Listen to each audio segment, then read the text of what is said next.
दोस्तों साथियों, आज बहुत ही गंभीर समस्या की विषय में बात कर रहे हैं। जैसा कि आज आप देख रहे हैं कि पूरे देश में ज़्यादातर, चाहे काशी हो, बनारस हो, कहीं भी हो, मंदिरों को तोड़ करके मस्जिद बनाई गई है। और आज इसी कड़ी में मैं दिल्ली के जामा मस्जिद के सिलसिले में कुछ कहना चाहता हूँ। सबसे बड़ी बात यह है कि मैं बहुत छोटा आदमी हूँ और इस देश के हिंदू संगठन हमारा साथ देंगे या नहीं देंगे हमें नहीं पता है। और आप तो जानते हैं कि एक वर्ग विशेष के लोग, उनके खिलाफ एक कदम भी कोई रखने का प्रयास करता है, उनका प्रयास ये होता है कि हम उनके कदमों को तोड़ दें। इसी सिलसिले में मैं काफ़ी ऊहापोस में रहा, क्योंकि एक तरह से मैं अधार्मिक व्यक्ति हूँ। बहुत खुली बात मैं बताता हूँ, मैं किसी धर्म को नहीं मानता हूँ। और हमने कई अपने वीडियो में ये भी बताया कि हम गैर विशेष के साथ, गैर विशेष धर्म के साथ, यानी विशेष धर्म के साथ हम नहीं रह सकते हैं। जैसा कि आप सभी जानते हैं कि पाकिस्तान में हिंदुओं की संख्या कितनी घट गई है, ख़त्म हो गए हैं। जो भी बचे हैं वो भाग करके हिंदुस्तान आ रहे हैं। सबसे बड़ी बात यह है कि इन 70-75 सालों में उनके साथ क्या हुआ है, और उनकी जो वहाँ के बहुसंख्यक हैं वो लोग उनको जीने नहीं देना चाहते हैं। या तो कन्वर्ट कर लें या इस्लाम धर्म ग्रहण कर लें, और नहीं तो उनकी बहन बेटियों को उठाएंगे, उनकी धन संपत्ति पर अधिकार करेंगे। ये उनका नैतिक जिम्मेदारी बन जाती है, क्योंकि ये उनका मूल मंत्र है। नैतिक जिम्मेदारी नहीं होती है, ये उनका जो भी कुरान के अंतर्गत लिखा हुआ है, जैसा तमाम लोग कुरान के विषय में बोल रहे हैं, उस हिसाब से वो लोग चलते हैं और दूसरे धर्म वालों को वो जिंदा रहना नहीं देना चाहते हैं। तो आइए कि हम आपको ये बता दें, जैसे कि हिंदुस्तान में काशी, मथुरा, फलाना ढिमाका, हर जगह जो है ये विवादित मामले चल रहे हैं। और इसी कड़ी में दिल्ली की जामा मस्जिद के विषय में हम कुछ अपनी बात कहना चाहते हैं। तो आइए हम अब दिल्ली जामा मस्जिद के सिलसिले में कुछ थोड़ी और बहुत बातें जो मेरे पास हैं वो हम कहना चाहते हैं। तो आपको बताते चले, सन 1977 की बात है। मैंने शायद पिछली वीडियो में बताया है कि सन 70 में हमारे एक लक्ष्मी नारायण मास्टर थे और एक गंगा बिशुन सिंह से चमियानी के रहने वाले थे, जिन्होंने बड़ी प्रेरणा दी मुझे कुछ लिखने की। उन्होंने एक घटना बताई थी, उस घटना का जिक्र मैं नहीं करूँगा क्योंकि मैं वो वीडियो भी डाल चुका हूँ। उस घटना को हमने 60 पेज में लिखा था, जो बच्चों की कॉपी में लिखने वाली होती हैं, उनमें मैंने 60 पेज लिखा था। तो इससे मेरा हौसला बढ़ा कि अगर छोटी सी घटना को हम इतना लिख सकते हैं तो क्या हम कोई उपन्यास नहीं लिख सकते हैं। और उपन्यास लिखी सन 70 में।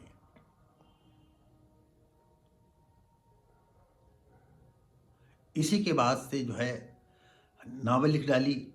अब हम प्रकाशन केंद्र को चिट्ठी पर चिट्ठी लिखते रहे। और आपको बता दें कि मैं इतना पढ़ा लिखा हाई स्कूल कर नहीं पाया था। इस सिलसिले में मेरे अंदर एक बड़ी हीन भावना बनी रहती थी कि हम कुछ लिख पाएंगे नहीं लिख पाएंगे। और ये सच है कि मेरे जो शब्द संग्रह था वो बहुत ही ऊट पटांग हुआ करता था। शुरुआती की आज भी हमारे पास वो हस्तलिपि पर रखी हुई है, पहली नावल की। तो एक शब्द को कहने के लिए, एक बात को कहने के लिए हम कई वाक्यों में पूरा करते थे। कि कहीं हमारी भावनाओं को कोई सामने वाला समझ न पाए। ये हमारी मूर्खता थी। फिर पढ़ते पढ़ते पढ़ते पढ़ते तब फिर समझ में आया। तो उसकी नावल के पब्लिश के सिलसिले में फिर जब कोई तैयार नहीं हुआ तो मैंने खुद सोचा कि हमें क्या करना चाहिए। कानपुर दौड़े, इधर दौड़े, उधर दौड़े। तो अब ये हुआ कि उसका पहले मुख्य प्रश्न सोचो क्या कैसे छपवाओगे। फिर हमने मुख्य प्रश्न छपवाने के सिलसिले में सोचा दिल्ली चला जाए। तब तक हमारे एक मित्र हैं राम खिलावन सोनकर यानी खटीक, वो आए। उन्होंने कहा कि चलो दिल्ली घुमा लाते हैं। तो हमने कहा क्यों, कैसे? तो आपको बता दें कि उस समय 30 रुपये में दिल्ली का आने जाने का किराया और 30 रुपये में 3 दिन का खाना खुराक, क्योंकि निरंकारी जो मिशन चलता है उसके तहत वहाँ पर इंडिया लेवल नहीं वर्ल्ड लेवल की एक मीटिंग थी रामलीला ग्राउंड में। तो हमारे 2 दोस्त थे, आज भी वो दोनों जीवित हैं। राम खिलावन जो खटीक जो सोनकर हैं वो कानपुर में रहते हैं। मैं उनका घर नहीं जानता हूँ, लेकिन मैंने कई बार प्रयास किया तो अभी उनका फ़ोन नंबर वगैरह नहीं मिल पाया। और हमारे साथ तैयार हुए हमारे उस समय के मित्र सतीश कुमार तिवारी और राम खिलावन कुरील, और इन दोनों लोगों में से मैं बड़ा था उम्र के हिसाब से। सतीश हमसे साल 2 साल का अंतर हो सकता है, साल 6 महीने का अंतर हो सकता है। राम खिलावन हमसे काफ़ी छोटे थे। तो सब लोगों ने बातचीत हुई तो सब लोग तैयार हो गए कि चलो भाई हम निरंकारी मिशन में चलते हैं यार हो। और उस समय 18 या 19 रुपया दिल्ली का जनरल डिब्बे का जो है टिकट था। तो 18 दूना 36 रुपये आने जाने का यही किराया था। और हमको 30 रुपये में 3 दिन का खाना खुराक, हमने कहा बहुत अच्छा हमारा ये पैकेज है। हम दिल्ली जाते हैं और दिल्ली में हमारे परिचित थे जामा मस्जिद के पास कला महल, जो सुभाष पार्क के पास कला महल है। जो हमारे दिल्ली के लोग रहने वाले हैं जो हमारा ये वीडियो देख रहे होंगे, ये बात उनकी समझ में आ रही होगी कि मैं बात ये सच कह रहा हूँ। कला महल में एक चंद्रिका प्रसाद थे, कभी हमारे गाँव के ही रहने वाले थे, राम खिलावन के रिश्तेदार थे, राम खिलावन कुरील के। तो उनसे जाकर के मिले और उनका एक लड़का जो है सरकारी सर्विस में था, उन्होंने संपर्क किया। उन्हीं के बगल में एक मनोहर लाल थे, वो प्रेस में काम करते थे। उन्होंने हमारा लिंक भिड़ाया और मुख पर छपने के लिए हमने डिजाइन दी उनको। तो हमने कहा जो हो तो आप बताइएगा हमें। तो अंदाज है 11, 12, 13 के आसपास ही नवंबर का महीना था और हम दिल्ली में थे। हम आपको मैंने बताया था, मैं फिर बता दूं कि हमारे लिए मैं किसी धर्म को नहीं मानता, किसी ईश्वर शक्ति को नहीं मानता। कम शब्दों में आप इतना समझ लीजिए। तो हमारे लिए निरंकारी वो लंबी कहानी है कि हम निरंकारी का ज्ञान कैसे लिया, वो कभी अपनी आगे हम आपको बताएंगे कि निरंकारी में कैसे लोग ज्ञान लेते हैं और कैसे लोगों को मूर्ख बनाते हैं, वो अलग की बातें हैं। तीसरे दिन फिर हम लोग जो है बस के द्वारा अपने उन्नाव आ गए। उन्नाव आने के बाद वहाँ से हमें कोई लेटर मिला नहीं। तो फिर हमने 14-15 दिसंबर को फिर तैयारी की दिल्ली जाने की। तो दिल्ली में हमारे लिए और कोई स्थान नहीं था, वो एक ही परिचित थे चंद्रिका प्रसाद जी, और बहुत भले आदमी थे। उनके 3-4 बच्चे थे। एक बच्चे का नाम था उनका, वो हमारी उम्र से हो सकता साल 2 साल बड़े हों, या हमारी उम्र के तो नहीं थे, बड़े थे कुछ हमसे। जमुना प्रसाद उनका नाम था। और एक लड़का था, नाम तो कुछ दूसरा था, लेकिन उनको हनुमान कहते थे, या पहलवान कैटेगरी था। और तो हम उसी दौड़ धूप में गए। तो उसका क्रिया रूप देने के लिए प्रेस वालों ने जो है ये झटका वो झटका, ये झटका वो टालना काम। तो रात दिन जो है पहाड़गंज के पास ही वो प्रेस था शायद, हम पता नहीं हम सही बता पा रहे हैं, सरदार का था प्रेस। तो बाकी समय जो हम घर से निकल आते थे, क्योंकि एक ही लंबा कमरा था, उसी में मोहरी वगैरह बनी थी, जहाँ नल वगैरह आता है, उसी में नहाना धोना। और पीछे साइड में जो है जमुना की शादी हो गई थी और चंद्रिका जी की जो है, चंद्रिका प्रसाद जी की पत्नी थी नहीं। तो वो जमुना प्रसाद की पत्नी हमें पर्दा करती थी, तो हम नहा धो करके बाहर निकल आते थे और शाम टाइम ही घर वापस जाते थे, क्योंकि चंद्रिका प्रसाद अपने काम से चले जाते थे, जमुना प्रसाद अपनी नौकरी चले जाते थे। तो ये सोचते थे जमुना प्रसाद या कोई आ जाए तब घर जाए।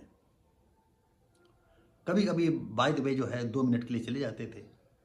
तो हम क्या करते थे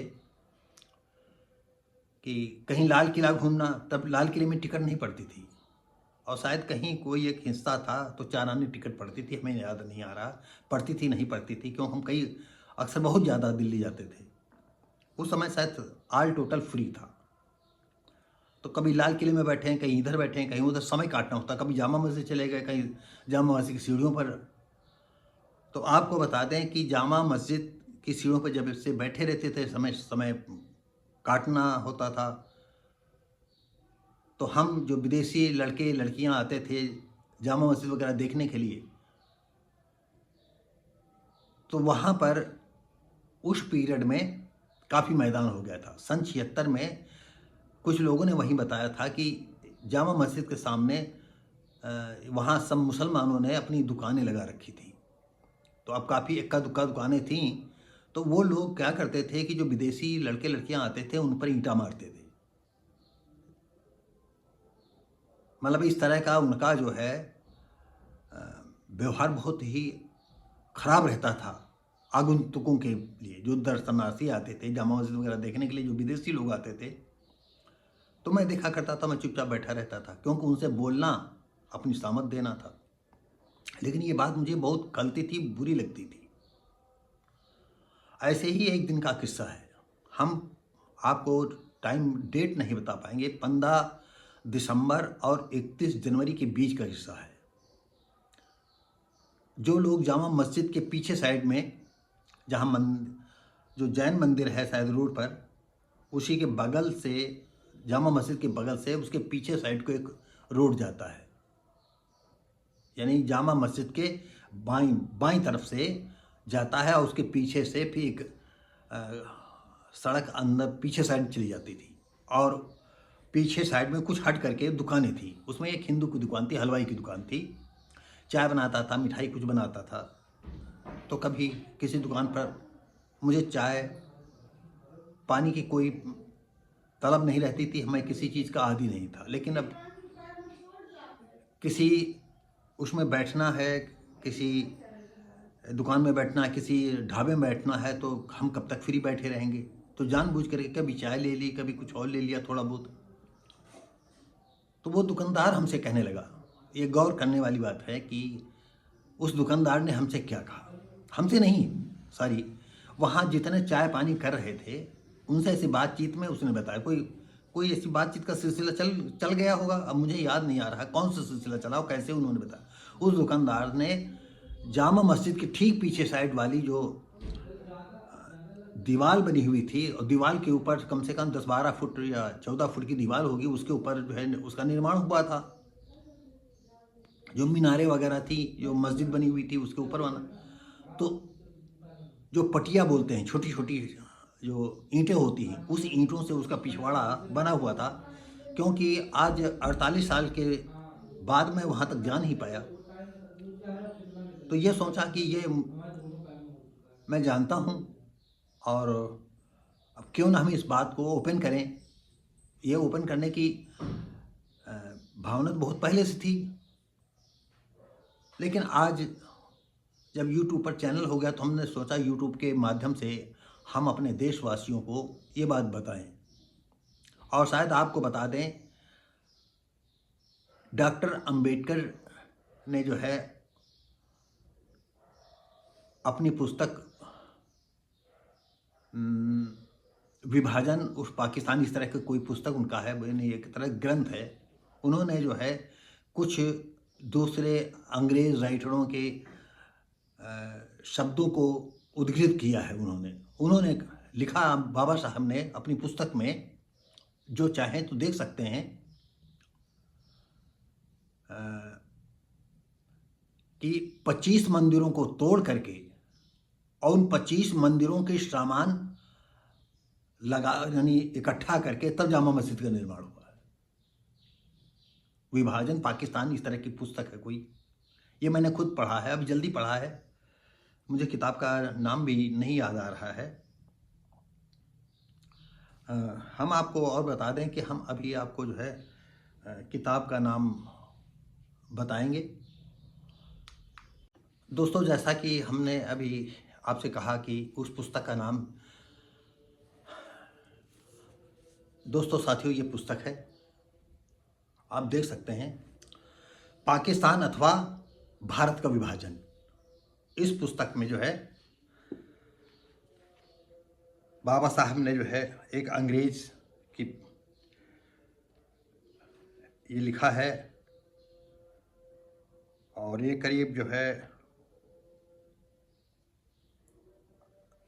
71-72 पेज के आसपास है।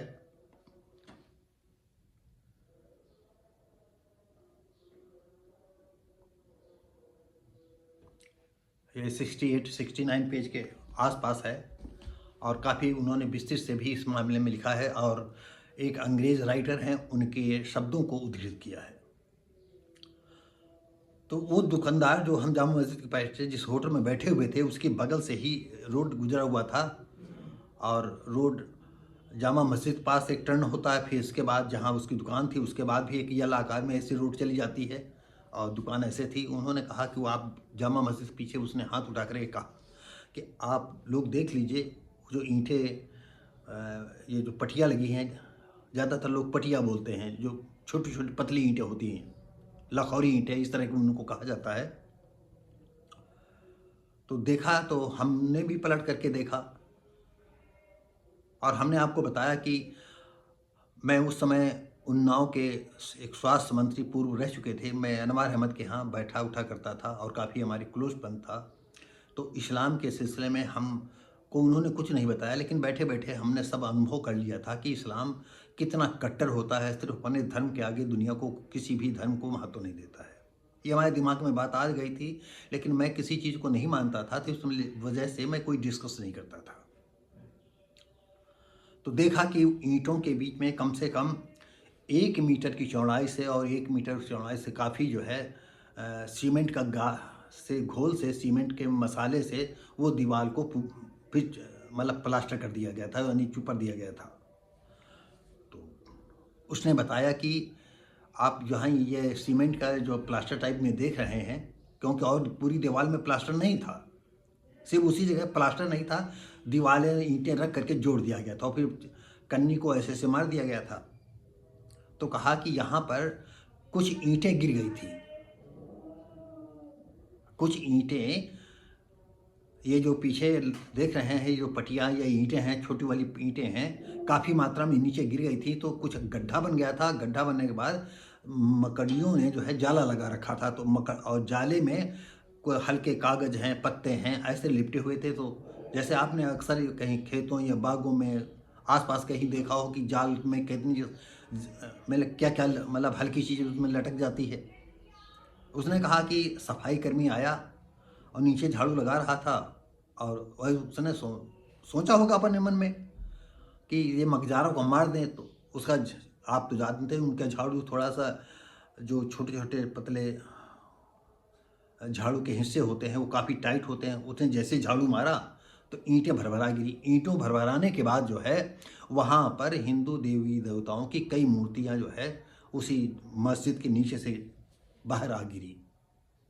ये बात ऐसे फैली, वहाँ भीड़ लग गई, और एक आधे पुलिस वाले तब तक राउंड पर आए, देखा उन्होंने पुलिस अधिकारियों को फ़ोन किया, पुलिस अधिकारियों ने और उच्च अधिकारियों को सूचना दी होगी, और तुरंत मिलिट्री आ गई, उस वहाँ पर एक तरह कर्फ्यू टाइप का बना दिए, लग गया। जितने दुकानदार थे उनसे कहा गया आप लोग जाएं यहाँ से, सब दुकानें बंद कर दी गई। उसने कहा मैंने भी दुकान बंद कर दी, और वो मूर्तियाँ क्या हुई हमें नहीं मालूम, और कई दिन तक यहाँ पर ये रास्ता बिल्कुल अवरुद्ध कर दिया गया था। वो मूर्तियाँ इसी में रख करके ये प्लास्टर कर दिया गया है, ईंटें जोड़ दी गई हैं, या मूर्तियाँ उठा करके कहीं चली गई हैं, हम नहीं बता सकते हैं। ये मैंने अपनी आंखों से देखा। तो दोस्तों साथियों, ये आज प्रसंग सत्य घटना मैं आपको बता रहा हूँ। ये घटना का समय जो है 15 दिसंबर से 31 दिसंबर के बीच का है। ये किसी दिन भी हो सकता है, 17, 18, 19, 20, 25 के भी आसपास भी हो सकता है, क्योंकि 31 दिसंबर को मुझे अब भी याद है कि हमारा मुख पर छप गया था और उसको ले करके हम उन्नाव के लिए रात में अपने उन्नाव के लिए प्रस्थान कर चुके थे और यहाँ हम 1 तारीख को आए थे उन्नाव प्लेटफार्म पर। तो आपको जो दिल्ली की जामा मस्जिद है, ये वहाँ पर हो सकता है विशाल मंदिर हो जिसको तोड़ा गया हो, और उस किताब के अनुसार 25 मंदिरों को तोड़ करके, जैसे हमने बताया कि पाकिस्तान अथवा भारत का विभाजन, इस पुस्तक को आप पढ़ सकते हैं, देख सकते हैं कि बाबा साहब ने जो है बहुत ही आप जानते हैं कि कितना उनको ज्ञान था, कितना वो अध्ययन करते थे, रात दिन ज़्यादातर उनका अध्ययन में बीतता था। इतने महापुरुष ने जो है अपने शब्द अपनी इस पुस्तक में कैसे पिरोया और देश की हर मस्जिद के नीचे कहीं न कहीं जो है हिंदुत्व के मंदिरों के अवशेष मिल रहे हैं, कहीं मूर्तियाँ मिल रही हैं, कहीं कुछ मिल रहा है। और देश में किस तरह से अराजकता फैल रही है। आज हिंदू जो है इतना सक्षम है, लेकिन फिर भी अगाहे बगाहे जो है हिंदू लड़कियों को ये लोग बरगला करके लिए जा रहे हैं और तुरंत ही ये मरने मारने पर उतर आते हैं।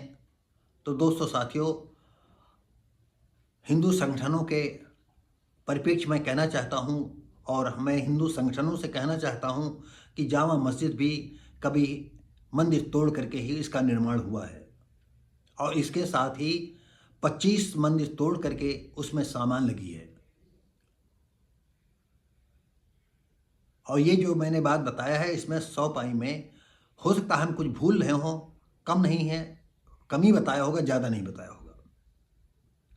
और इसके बाद उसने बताया कि जब हमको दुकान खोलने का आदेश हुआ कि आप दुकान खोल सकते हो, तो यहाँ पर ईंटें रख करके उसका पिछवाड़ा जो है बिल्कुल कंप्लीट कर दिया गया था और वो पिछवाड़ा जो है वो सीमेंट से भरा हुआ था और बाकी पीछे साइड में कहीं भी प्लास्टर नहीं था। और अगर मुझे कहीं दिल्ली जाने का मौका मिलता है तो मैं इसकी रिकॉर्डिंग करूँगा, देखूँगा कहीं ऐसा तो नहीं कि उसमें प्लास्टर अब हो गया हो, क्योंकि 47 साल हो गया है।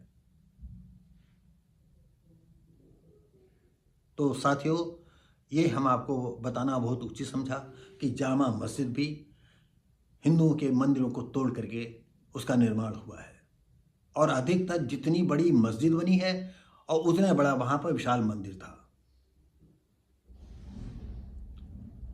तो दोस्तों साथियों, हम उम्मीद करते हैं कि ये जानकारी आपको कैसी लगी।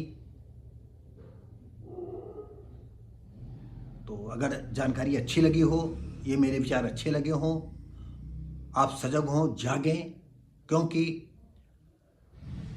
यहाँ हमारे समाज के लोग, मेरा नाम शिव भारती पासी है और आप देख रहे हैं वर्ड्स ऑफ भारती। हमारे समाज के लोग आज भी कट्टरपंथी को अपने सर पर उठा करके चलते हैं, एक वर्ग विशेष को बहुत महत्व देते हैं और कभी हद तक हमारी उन लोगों से इस तरह का कभी डिस्कस हो जाता है तो हमको वो जो बोलते हैं अभी आप ब्राह्मणों को नहीं जानते हो, अभी हिंदू धर्म को नहीं जानते हो। तो मैंने तो कहा कि मैं जानता तो हूँ,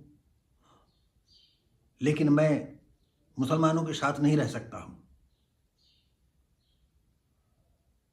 हिंदुओं के साथ चाहे जैसे रहें, हम रह लेंगे। और साथियों, बहुत पहले हम भी धर्म परिवर्तन करना चाहते थे, लेकिन फिर कुछ ज्ञान आ गया, समझ गए और हमने, क्योंकि धर्म परिवर्तन कोई जो है कोई एक ही ये रास्ता नहीं है कि हम धर्म परिवर्तन करें। और हम इसी चैनल के माध्यम से हिंदू संगठनों को ये कहना चाहते हैं कि हमारे जैसे लोग हैं, तमाम बौद्धिस्ट हैं, तमाम कबीरपंथी हैं, तमाम और गुरु ग्रंथ और तमाम तरह के लोग हैं और ज़्यादातर 80 में ही ऐसे लोग मिलेंगे। अगर हिंदू संगठन आप जिंदा रहना चाहते हो, हिंदुओं से कहना चाहता हूँ, आप जिंदा रहना चाहते हो तो इनको भी भागीदारी दो, इनकी भी बातों को महत्व दो। अगर इनकी बातों को महत्व आप नहीं दे सकते हो तो फिर वही है कि बकरे की माँ कब तक खैर मनाएगी। हमारा दुश्मन हर तरह से, उनका कोई भी एक कोना मतलब ऐसा नहीं है जो छूटा हो।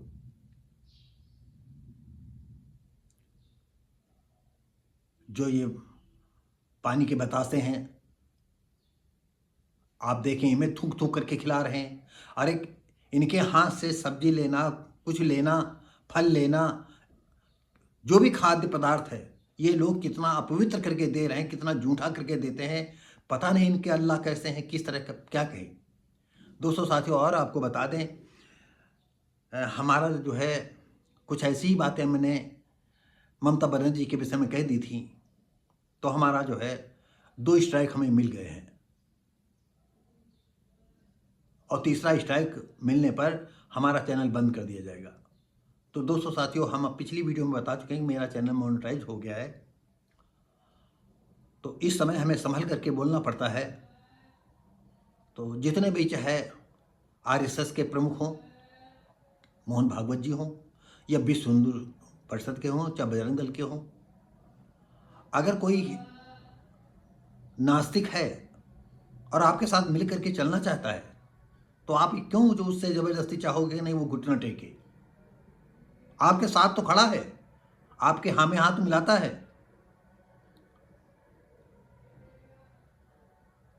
अगर आप हिंदू धर्म को जिंदा रखना चाहते हो तो मेरी बातों को मानना ही होगा, और नहीं तो आप ये समझिएगा कि हिंदू धर्म में, सनातन धर्म के तमाम ऐसे लोग कितने हैं, लोग जो कि हिंदू व्यवस्था से बिल्कुल दूर हो चुके हैं, लेकिन आज भी आपके साथ रह करके चलना चाहते हैं। आप अगर कुटिल नीति चलोगे, मैं सवर्णों से कहना चाहता हूं, अगर कुटिल नीति आप चलोगे तो फिर आप कहाँ जाओगे। हमारा तो जो होगा वो होगा, क्योंकि हम आपके पास जैसे रह रहे हैं और दूसरा भी हमको वही उसी नज़र से देख रहा है, फिर भी हम आपके साथ रहना चाहते हैं। अरे मान सम्मान आप नहीं दे सकते हो, सम्मान नहीं दे सकते हो, सिर्फ छुआछूत, ऊंच नीच, जात पात और कूटनीति करोगे। सरकारी अधिकारी हम लोगों की बात नहीं सुनेगा तो आखिर क्या करेगा आदमी, क्या करेगा वो। उसका तो एक ही रास्ता है कि वो अपना रास्ता बदले। तो दोस्तों साथियों, अगर ये चैनल आपको अच्छा लगता हो, मेरे विचार अच्छे लगते हों, तो अपने दोस्तों को भेजें, दोस्तों से कहें कि लाइक शेयर कमेंट करें, सब्सक्राइब करें, बेल आइकन जरूर दबाएं। आपका प्यार स्नेह से ही जो है बहुत जल्दी मेरा चैनल मोनेटाइज हो गया है। और कमेंट करके बताएं कि हमने कुछ गलत तो नहीं कहा है, या अगर सही कहा है तो 2 शब्द कह सकते हैं कि नहीं आपने ठीक कहा है। हम किसी भी से जलते नहीं, लेकिन अगर मानवीय गुणों से कोई दूर भगता है, इंसानियत का चोला जो है नकली ओढ़ता है, तो हम उसके खिलाफ हैं। तो दोस्तों साथियों, जैसा कि हमने बताया कि आप देख रहे हैं व्हाट्सएप भारती चैनल, मैं हूं शिव भारती पासी। हम मिलेंगे आपको अगली वीडियो में, तब तक के लिए नमस्कार, जय हिंद।